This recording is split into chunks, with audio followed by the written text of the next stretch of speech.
he's in a place where he can, all of those things he wished he could have given to you, he's now pouring onto your kid. I see that. Yeah. How about you, your dad? How's your relationship with him? And is he the Filipino? He's the Filipino in the. Or are they both Filipino? They're both Filipino. Yeah, They're both. But you grew up there. Yes, grew up in the States. But my dad is Born there in the States? No, I was born in Japan, raised in California. Yeah. Your dad served, right? My dad did serve. Yes, thank you for bringing that up. I'm so proud of the fact that he had served in the U.S. Navy in the Vietnam War. He was cruising the gunboats in the Delta, and his stories are just so cool. Yeah, to hear. He served in Vietnam? Yes, he did. Yes, yeah. So I have a soft spot for the military, obviously, for just providing us a better life and for democracy and the freedoms we cherish today. So my dad was a big part of that. My grandpa was in the Bataan Death March, and he also was a victim of that. So basically, the Fernandezes don't get along with people. Did your grandfather make it out of? No, he did not. He perished. Yes. And so I think that's, amazing history for myself. That's kind of crazy. Yeah. So. And why Japan? What brought you to Japan then? My dad was in the U.S. Navy, so that was where he was stationed in Sasebo. Yeah. He had his choice of joining Philippine Navy or the U.S. Navy, and he went with the U.S. Navy. Right. The conflict of emotions, because the Philippines we suffered under Japanese for a while, right? Absolutely, the atrocities. Yes, and then but he's Filipino, but he's now serving for the Americans. Right. And in a base in Japan, I don't know how he's of the people that killed his father. Yeah, exactly. How do you square that? I'm literally. How do you square that? Yeah. How do you? Yeah. Well, that's professionalism, I guess, on his part, that he could separate the two, right, and treat his service to the country as something not personal. Yeah. Because that's immediately what I got from that. I was thinking, geez, our history of Japan back then. Now it's fine, but back then you lost your father in the Bataan Death March, which was pretty much Dolo. Yes. That was a Japanese initiative. Probably one of the most brutal portions of history, of Philippine history, right? Yes. Yeah. Our version of Holocaust, I don't want to downplay the Holocaust. Right, that was historically our version of it. But so our relationship, he was a military man through and through. He's still around he's still alive, yes. Both of my parents are alive, yeah. Thanks to the cherish that. Goodness of the Lord. Yes, absolutely cherish that. So, he was tough. He was a disciplinarian, and we needed it, though, because we were 4 boys, and we were raised in the States, so we didn't have a yaya to take care of us. It was just my frail little grandma trying to tell 4 boys to stop wrestling or beating up on each other. And are they all as big as you? Yes, actually. So we're all the same size. Yeah. You're like very big for Philippine blood. Yeah. You're unnaturally big.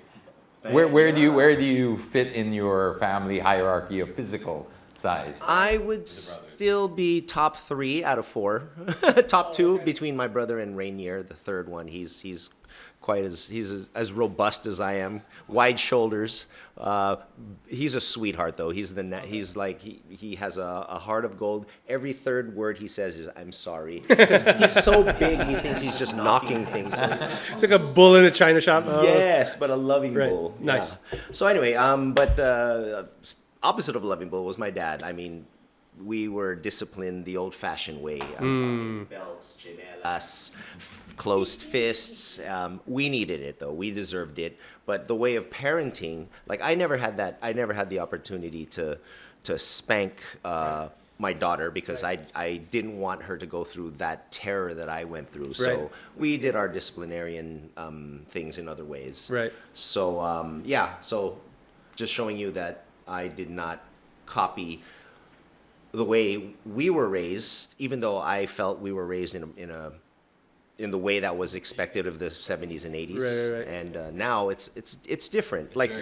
You can't slap your kid in public. You should. My mom did. You should. Here's a question, though. Is it different for boys and girls? Because you have girls. I have girls. Would you physically... Well, okay. Or have you had to discipline them. I've had to. Physically. I've had to. Palo. Physically, yeah. But okay, context. Before my dad murders me. Yeah. So so I'm a little old school that way. But full context, I was never physically beaten. Okay. But I was I was disciplined by my teachers. Remember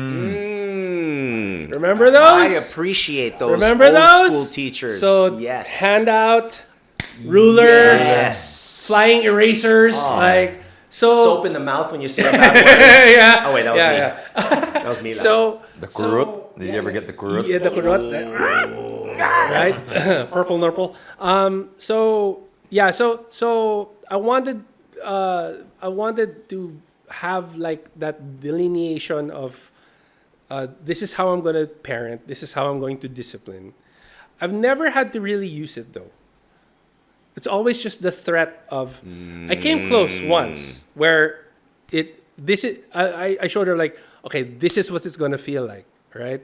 But it's going to be, and then I hit a table, and she was like, scared her straight, right? So yeah, like there's always like the threat of using it because I want her to feel like there are consequences, man. Like, and honestly, if you live a life without realizing that there are consequences to your stupidity, you are going to be a problem for your friends. You are going to be a problem for your boss. You're going to be a problem for your teachers. You're just going to be a problem. Nobody's going to want to work with you. Nobody's going to, because you don't respect anything. You feel entitled to everything. Like, hey, like, and this is just my point of view, right? I'm not saying this is how the world works. I'm saying this is how I think the world will work or will work for her. Or for them. And I'm trying to ready them for, hey, guys, if somebody lays down the law, you guys got to just figure out, is it the right rule? And if it is, then follow. Don't just try to, no, but I want to do things my way this, right? Or my way that. Like, I think there has to be parang a good balance to be struck, I think. So yeah, so I haven't gone full, I don't know, John Wick, but I have shown them that, hey, this is the consequence. Like, this is the stick, and I don't want to get biblical. You know what I mean? Because it is in the Bible. Spare the rod, spoil the child. True. That is. Yeah. Spare the rod, spoil the child.